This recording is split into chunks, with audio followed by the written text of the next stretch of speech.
And now, here's your host of Shaping Success, Wes Tankersley.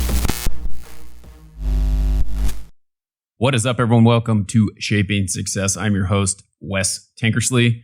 This is the first interview that I'm going to have in the home studio. So super cool. It's kind of the maiden voyage. So we'll see how this goes. I'm using some old new equipment. I haven't used this Rodecaster Pro 2 in a while. So hopefully everything sounds good. The last time I used it, some stuff went down. But we've got some stuff in place where we can make sure that we get it handled and we get everything taken care of. And hopefully we bring you a good show. If you can do me a big favor right now, I can't grow the show without your help. Please like, share, and review, and avoid looking at the stuff in the corner that I did not pay attention to. You won't see it in a second here when we go to interview mode. But we're working on the new studio, getting it set up, getting everything in here. I'm making 2 positions in here so I can do an interview back there, or a solo episode. You're going to have a different background than you have when I do an interview background. So it's going to be kind of cool, but we're working on it. Everything happens in good time. There's a lot of stuff that has to happen in the studio. It is set up for success. We just got to keep moving forward. Our guest today is Nikki Pavlovich. She is a friend of mine. We have been working together for quite some time now. She did an interview, and I've kind of brought her onto my team to help me do some things with Shaping Success. She writes all the show notes, watches every single interview. She posts all my shorts for me. Just a great help, and I'm glad to have her on my team. So let's get Nikki on here. We're going to talk about what she is doing. Hey, buddy. What's happening? How are you doing? I'm doing great. It's an interesting time right now because we're trying to figure out all these things and how to navigate being in a new space, which I haven't had my own personal space in a long time. So it's kind of nice. You know, I feel blessed. We'd said that in the beginning. It's kind of funny because this is the first interview, right? And it's kind of cool. I did One Drink Wednesday in here the other night with Jay, and that was kind of fun to get to do that and sit in my own space and not have to worry about messing with the family and putting them out of where they need to be, even though they were in bed. You know, I have some stuff I'm trying to get set up in here and trying to do some in-person interviews too. I mean, it's kind of tough when you're in Pennsylvania to do an in-person interview because if you were in Idaho, we'd do it, but you're not. So here we go. Here we go. Yep. So last time I had you on, we talked a little bit about who you are and what you do. And if you guys want to go listen to that episode, you can go back and find it. I was going to look this morning and see how long ago it was, but I got to feel like it was almost a year ago. It was in September. In September of like 22. The middle of September. Yeah. So it's been a year. So there you go. Yep. It's been a year. We've known each other for a year and a half, almost 2 years now. Is that what we say? I think so. Yep. It feels like forever. Feels like forever. Yeah. It does. Funny. It feels like forever. It's funny because we found each other on TikTok. TikTok is kind of where I have the biggest following, which is kind of interesting because I never thought that it would be when we started doing that. I always thought it was going to be Instagram. And I'm trying to remember what the first video I saw you do, but I know it had something to do with rock and roll. I mean, I probably saw you in videos before, but if you don't know, Nikki is a huge Shinedown fan. I think she's been to how many times? Rock on. How many of their concerts have you been to? Honestly, I have lost count. Over 8. We'll just say over 8. Do you keep the tickets? No. No? Okay. I was going to say, if you keep the tickets, that like sentimental, you could but yeah. You could go back and count them. I have the first ticket to the first Giants game I ever went to. So that's cool. But that also was when I met my wife, and she took me. You should keep that ticket. Yeah, her family actually took me to the first Giants game I ever went to. It was kind of funny because that's awesome. I'd never been to one. It was at Candlestick Park. And sorry if I'm boring you because you might not know. I mean, the Giants played at the Stick. Candlestick Park. Yeah, and the 49ers played there too. So the two of them both played there. And, you know, it was one of those stadiums that you don't see anymore where you can mute it if you need to. I'm so sorry. I forgot to turn okay. I had it turned off and then I had made to you turn it on. And then you made me have to turn it back on. Yeah, it's all good. I made Nikki turn her phone on. We always talk about like turning phones off, but the thing is with the podcast, what's been going on is we're trying to get this thing squared away and figured out, and Nikki's helping me kind of work some of the bugs out. So I planned on having her back on anyway, but it's nice that it's someone that, you know, isn't high profile or whatever, like, like this. I'm not high profile. As it came out of my mouth, I felt like an asshole. So you're okay. Don't worry. I'm just joking. That's all. No, good. I know you are. I knew you got it. If I had like like Howie Mandel on here or something, and like this is going on, and he'd be like, "What the fuck is this guy? Is he like some sort of like rookie? What's the deal here? He doesn't have it together, So anyway, I made her turn back on the phone so we could kind of talk about one of the things that is tough on doing like Zoom, or this is Ecamm Live is what it is. And what's tough about it is like making sure that you're looking at the camera. I've always struggled with that. Oh my gosh. Yeah. And so we talked about it, and Ty Hosagen, who was on here, I don't know, probably 2-3 months ago, told me, one of the things you can do is you can take your little window and stick it up at the top by the camera so that you're looking at the window, because you can still have the conversation with the person. Because Zoom or anything else, the person is right in the middle of the screen. Well, if you don't have a conversation like that, you have a conversation looking at a camera. And so you'll notice when I'm not looking like it looks directly at you, I'm not looking at the top of the screen. So like if I'm looking down here and I'm looking at your face, I'm not looking you in the eyes. And that's what we're trying to convey, is that we're looking in the eyes. Looking to my eyes. Yes. So that's what's been going on. So we're working through that. We're trying to figure this stuff out, and it's really cool to be able to do that with someone who helps me. So one of the things that I don't know that a lot of people know about you, though, is that you are an English major and you were a person who writes, and you're exploring, trying to get back into it because you kind of had some blocks with it. How has that been going for you?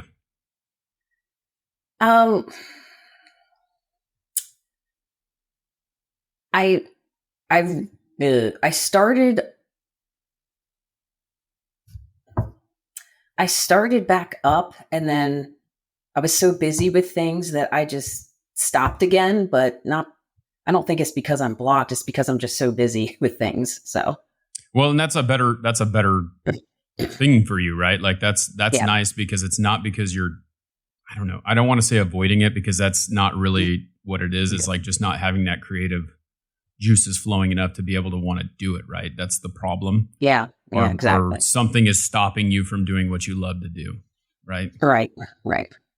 And we all kind of get that way. Like I've been going through some personal stuff lately that has kind of given me that thought process. And I always have that thought process too. It's like, what if I just quit? What if I don't do it?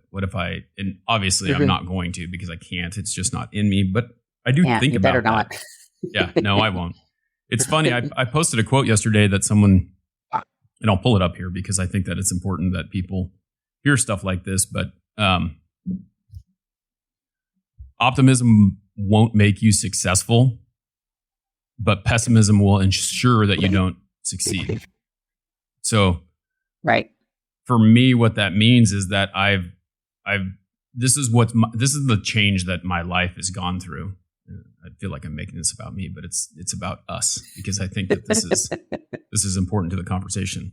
I spent the whole first 37, 38 years of my life being a pessimist, right? And for those of you who don't know what that means, it's like the glass is half empty instead of half full, because your perceptions of things, they will make you think certain ways and make you feel certain ways about things. So I've changed the way that I think about that. And I think that we all look at that, and it's trying to get through that. So I think that sometimes those mental blocks are some of that old way of thinking, right? Like we're thinking about what if this doesn't work, right? Instead of what's going to happen when this does work, and I think that's the biggest thing. So, right. But I think the awesome part about that, though, is that you are challenging yourself. And a lot of people don't see that growth because they don't know you, in a conversation, because we talk every day. What are some of the things that you're doing, though, to kind of remove that block and kind of put yourself out there more and get more involved in that? Well, last year, November 1st, I actually joined Toastmasters here in my area. My friend Allison, one of my best friends, she said, "Hey, you're going to be doing this radio show." Of course, we'll probably get to that later. Yeah, we'll talk about that. Yeah. So why not join Toastmasters with me and get your public speaking up and gain confidence and all that stuff? And I thought about it.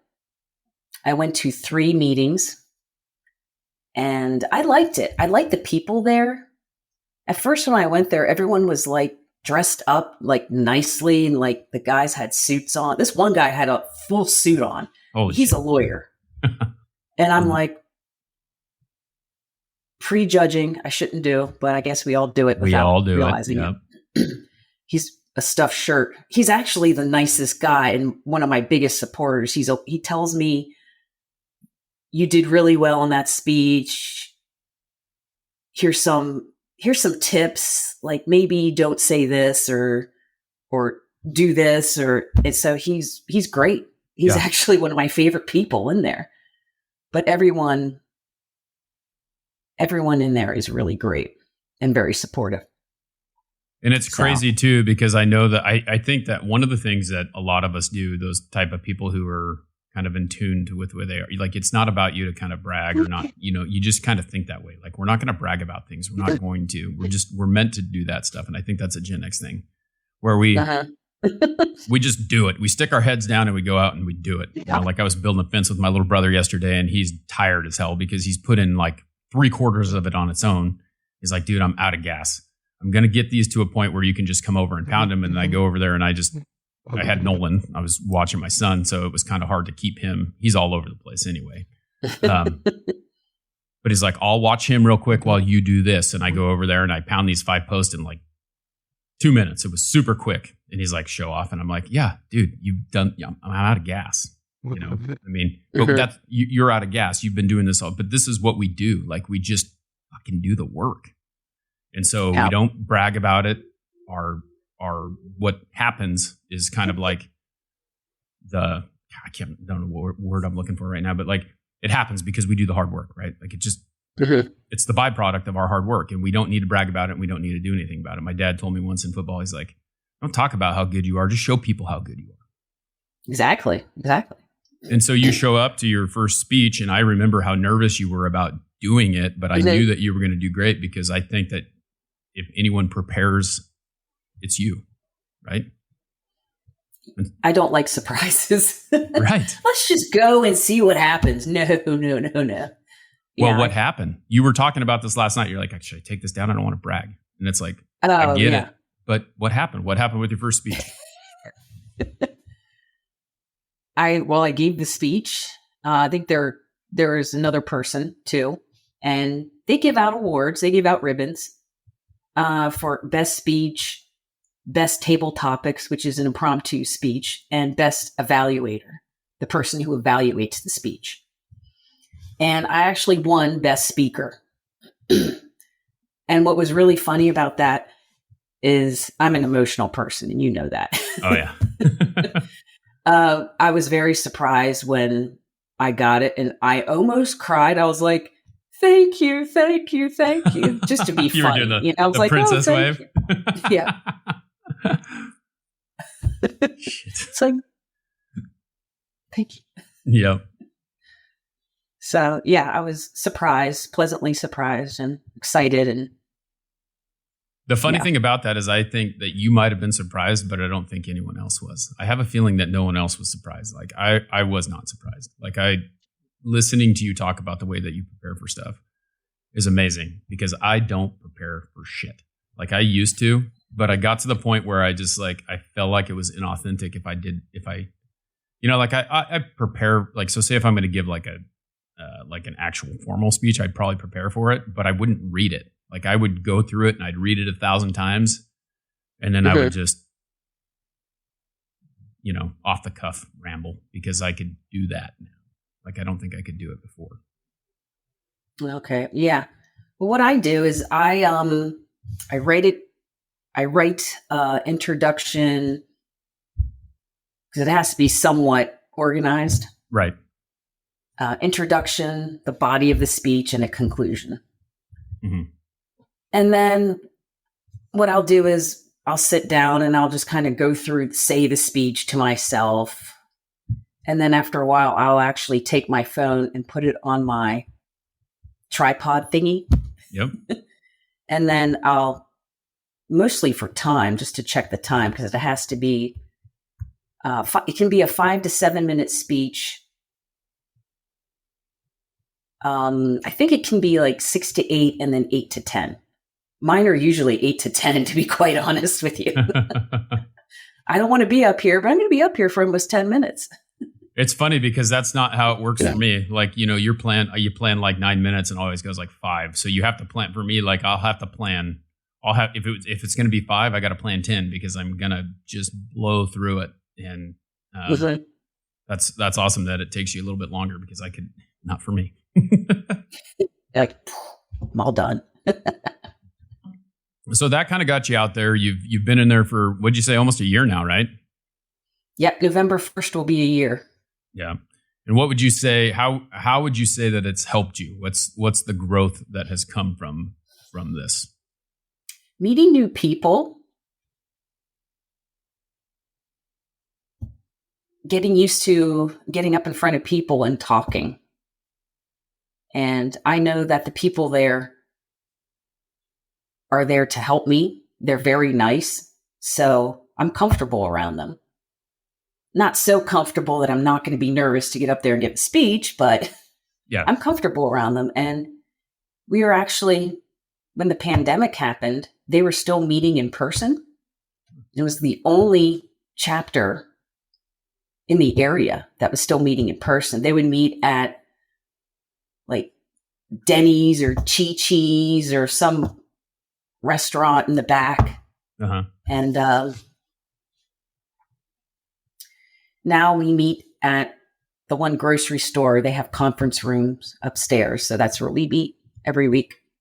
I thought that was kind of funny when you told me you met at a grocery store, and I started thinking about it. It's like that must be, so they just have conference rooms on top of the grocery store. Like, is it yeah. Like I guess there's a couple of those like that here too. I haven't seen them in a while, but like I always go back to the grocery store that I worked at in high school, and there was no conference room. It was like we went in the break room when we had a meeting, and that's where it was. And it was tiny enough that like I was a courtesy clerk, and so all the courtesy clerks were in there at one time. Yeah. And the checkers were pissed because they had to bag their own groceries for like a half hour while we were busy in this meeting. So it was kind of funny.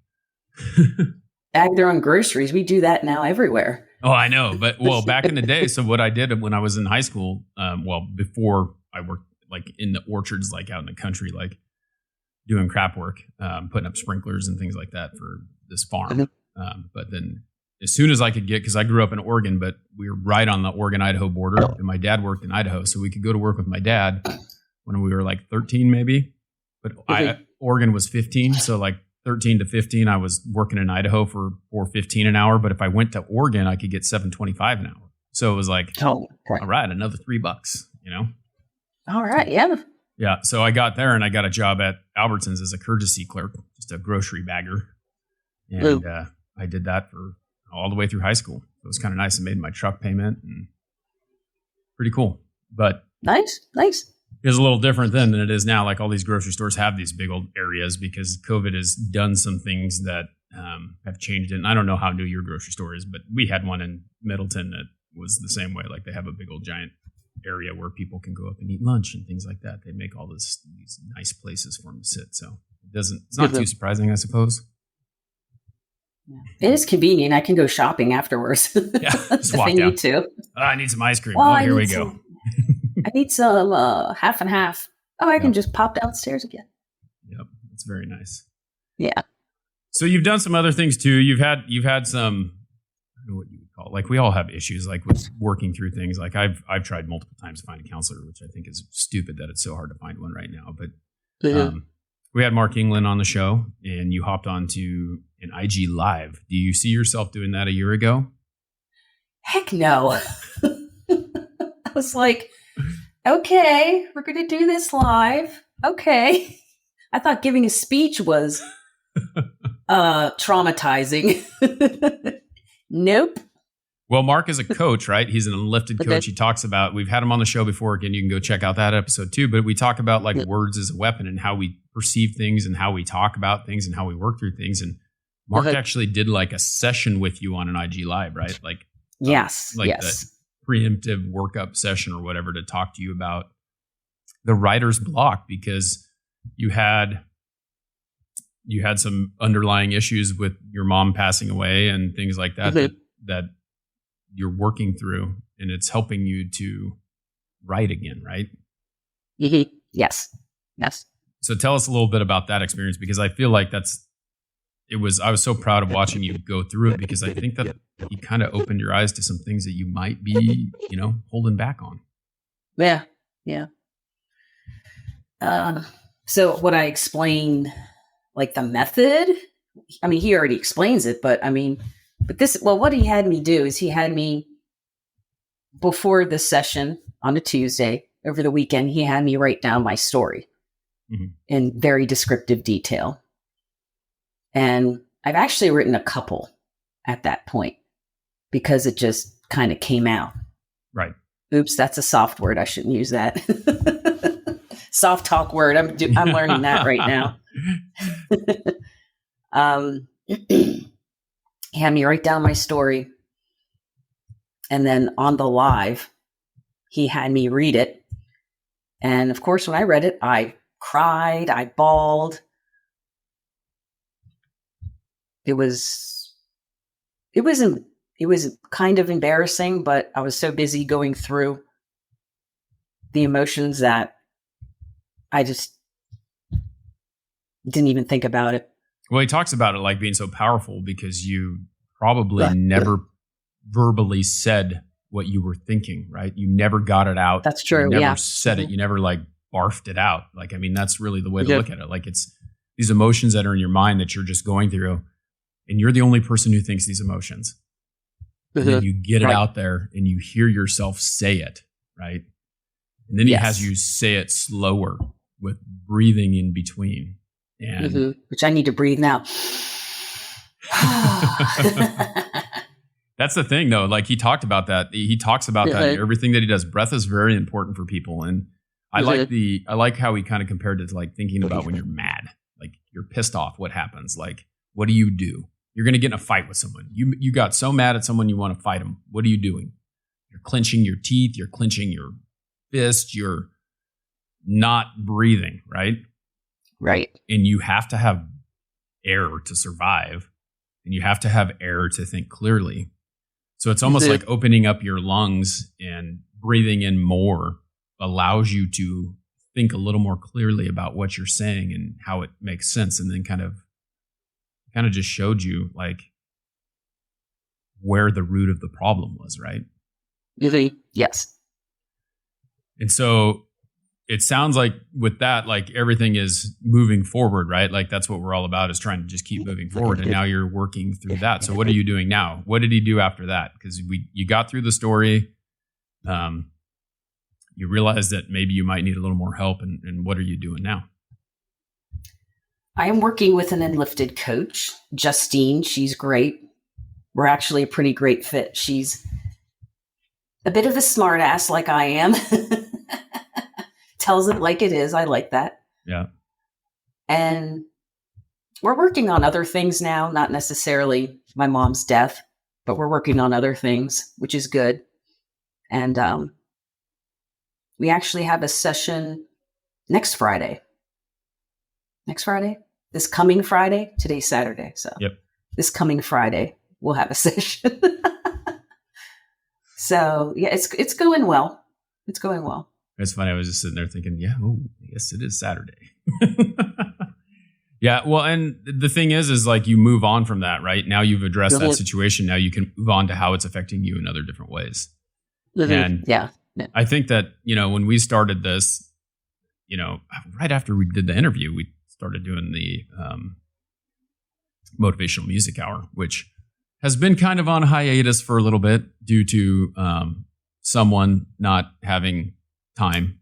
But we're going to get back to it. And I think we're going to actually be a go for this week.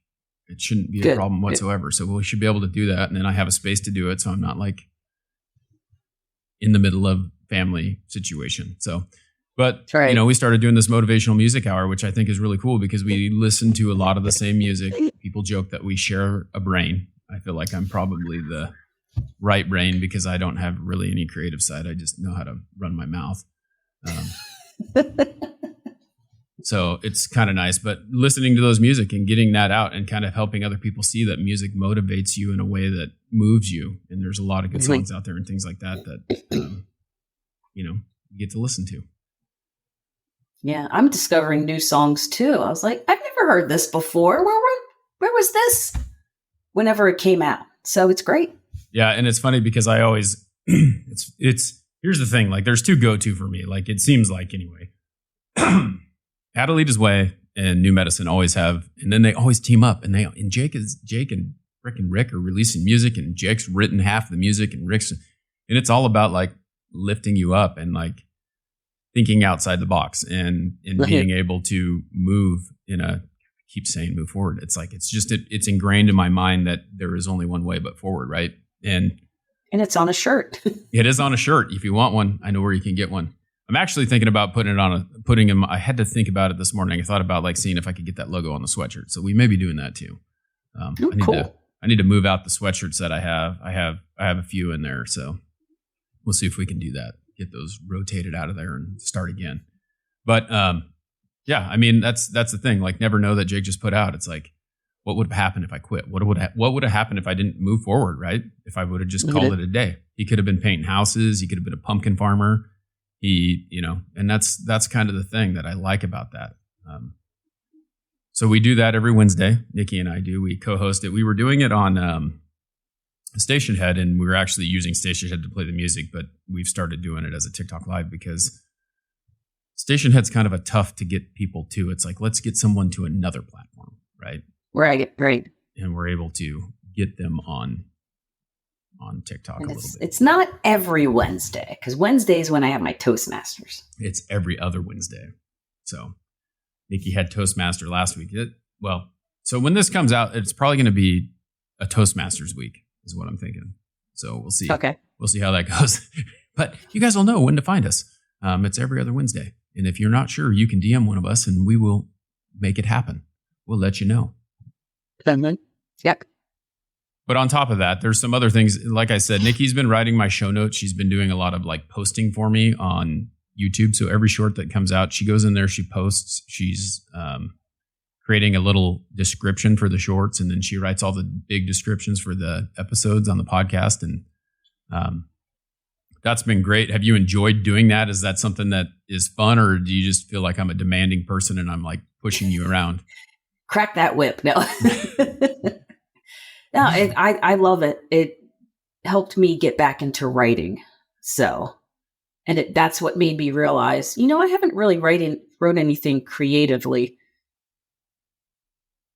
And since my mom died, actually, I was like, wow. Yeah, I don't think I've really written anything since mom died. And it's funny, that was kind of my hope that when I didn't make you do anything, but when I asked you to do this, was that it might get you back into, getting into writing, because we talked about this, and this is still on the back burner, but, creating a book with the interviews that I do and getting that out there. Like it's something that is in the forefront of what we're doing. So every time you write something, it's something that can be added to this book that we're writing, So yes. That's kind of the cool thing about it, because I feel like if you can get past a lot of this stuff, you're going to be able to just knock it out, write a book for yourself, even, not just me, but like write for yourself. And I know you like a lot of poetry and things like that. Write a short book on poetry. It will be cool. But I also, with me, one of the things that we're trying to do too is like create this network, and Nikki will be part of that. Like if you need help writing your show notes, we can have Nikki do it for you. Obviously, we're going to charge for that. But, gotta make some money, because if you want to write for a living, that's what you can do, right? That's something that will get you in that segue to make that happen. So that's kind of the cool thing about it. Absolutely. So what are you looking forward to with the year coming to an end?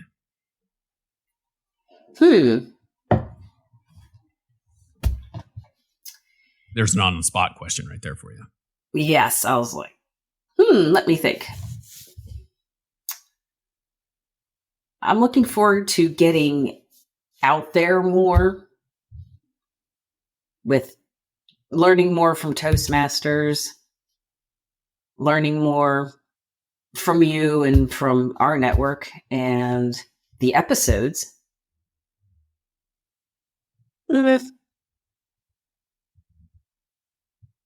Really, something to think about. I mean, that's the just thing. Getting myself out there more because I'm a shy person.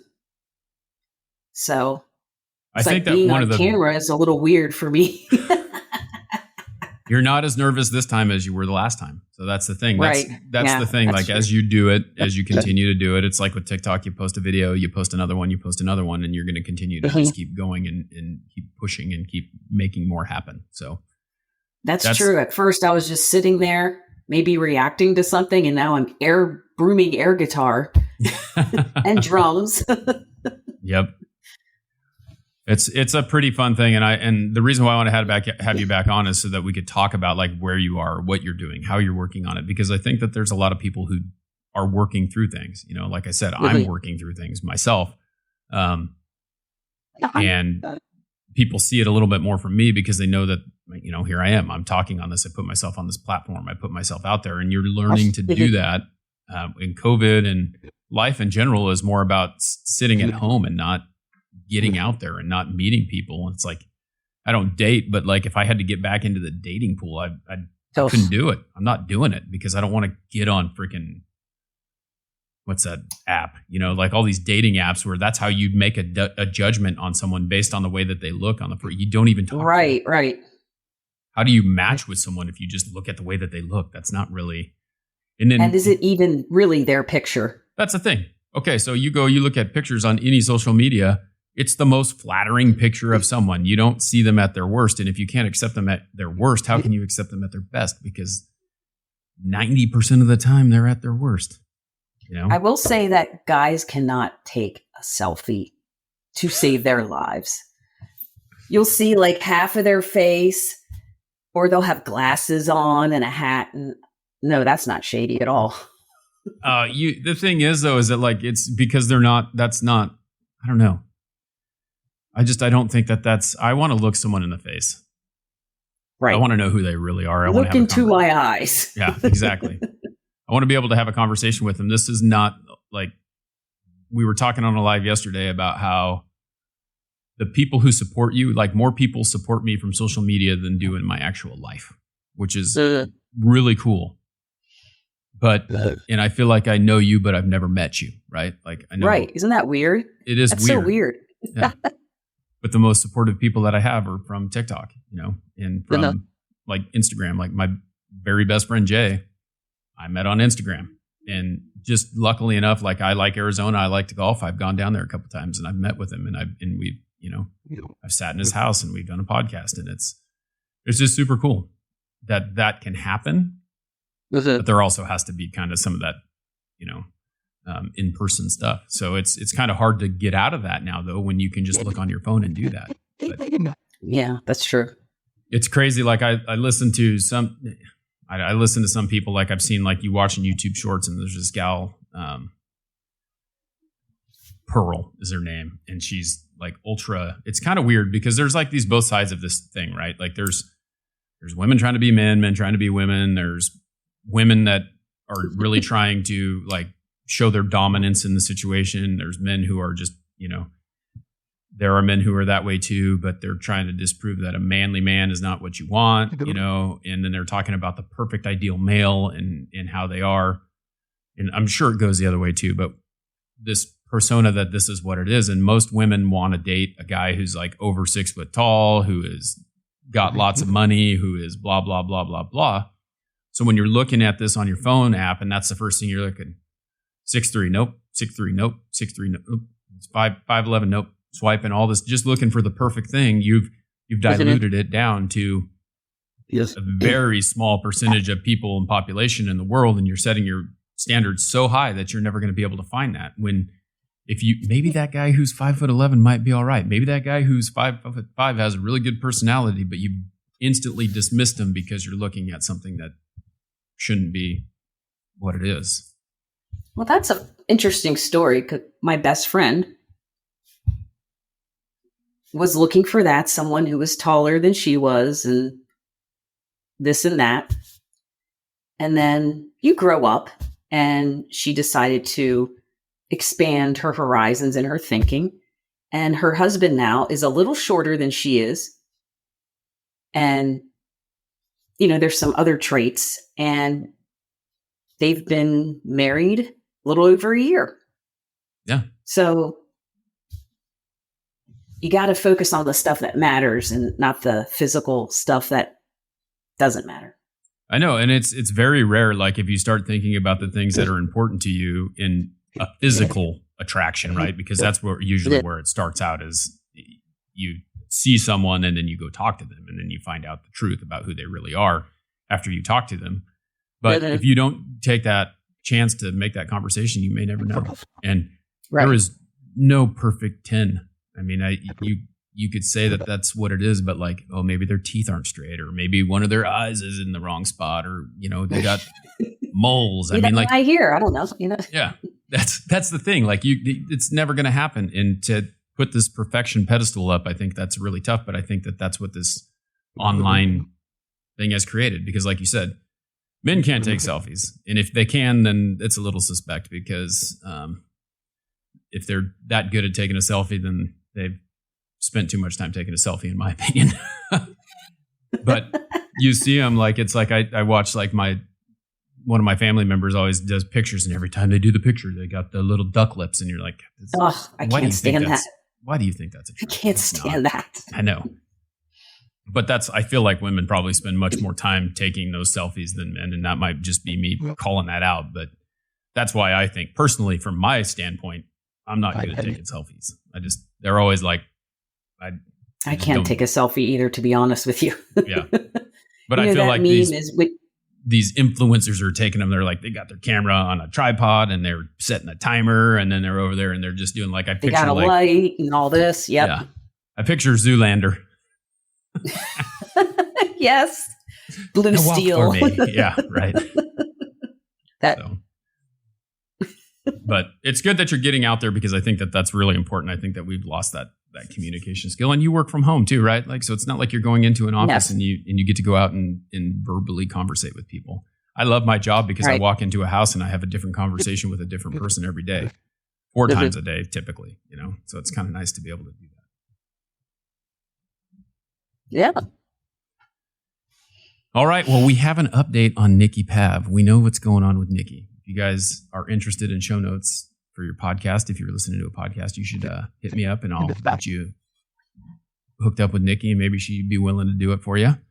And well, I know she's willing to do it for you. We just got to figure out what works for you. She is part of the network. This is my network that I am building of people to, and maybe she wants to do a podcast one day, but she does a radio show with me. Rock on. Yeah. And she's on TikTok. What's your, you're on everything, but your TikTok is kind of where you spend your most time, right? You've been spending some time on Instagram too. A little bit. Yep. Oh, yeah. I send you funny videos, funny reels on Instagram. Well, Instagram this is funny. You got to send this. Yeah. Instagram's funny because it's trying to be TikTok now with reels. So it's like, it's the same thing. Do you notice that? Like, you're going to YouTube for the shorts, you're going to Instagram for the reels, and you're on TikTok, which is kind of the originator of this short video. So. And you see them on Facebook too. Oh yeah. They have reels on Facebook. Up top, as well. They have these reels, and I see some pretty interesting. Well, I'll just say interesting just to be nice, but some interesting pictures in the reels. How am I getting that picture? Oh, I don't know. Yeah. Exactly.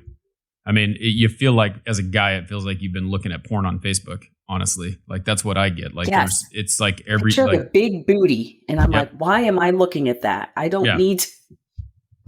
Why does Facebook think that I need this? I don't know. Right. Exactly. But so, what's your handle on TikTok so everyone can find you? The Bacon Lover Nikki. Had some bacon for breakfast, so the Bacon I do Lover. have a backup. Oh yeah, And that's I what's do that? have a backup. Is that the Bacon Lover 2.0? Yes. Very good. There you go. That seems what I'm everyone very goes creative, but people will know it's me if with. Yep. something happens. Then I have a backup.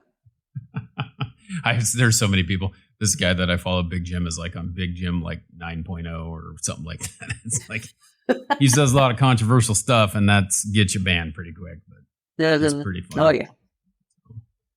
All right, everyone. Well, thanks for hanging out, Nikki. Thank you for hanging out. You have any last closing words, or are you a peace out type of person? Be kind. It doesn't cost anything. Yep, it does not. Yes. Well, thanks for hanging out with me. Thanks for being the first interview in the studio. I'm super excited to get this out. This is special. All right. Well, we'll talk soon for sure. All right. All right, everyone. Well, that is the end of the show. I wanted to thank Nikki for hopping on here again with me. You know, it's very fun when these people will take time out of their day to do an interview with me, and they're also my friends, so that also helps as well. If you want to help the show, please make sure that you like, share, review this, subscribe on YouTube, share the video, write a review on Apple Podcast. It helps more than you will know. If you want to join and help me kind of upgrade the studio, which is what I'm currently trying to do little by little, you can join the Patreon for as little as $3 a month. You can get some extra episodes and things like that. And you can hear our conversation in the background, which reminds me, I didn't ask Nikki, but she's still here. So we might have a background conversation here that you can find on Patreon.